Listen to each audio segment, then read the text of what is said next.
Election season is officially here. With less than 3 weeks until Election Day, viral videos are flooding social media, encouraging Americans to get out and vote.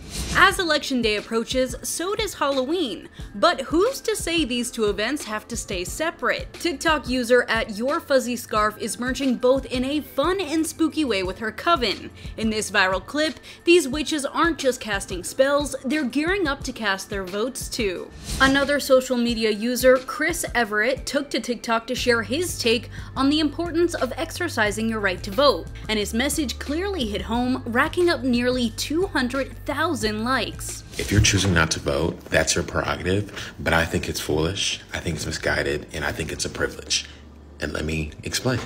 Because for a lot of communities, people of color, women, etc., people died and fought for the right to vote. You know what I mean? Because like it or not, democracy is not always fun. We don't always see the changes that we want to see, right? And so now when you refuse to participate in the system because you're frustrated, there's now less resistance and less voters in the system to keep it on check now. Does that make sense?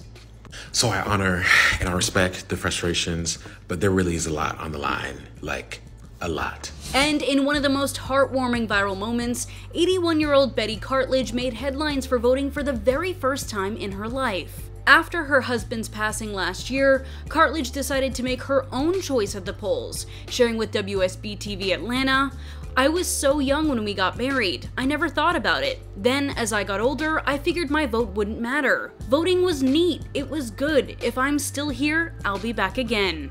Remember, early voting is starting soon. Don't wait. Check when you can vote in your state and make sure your voice is heard.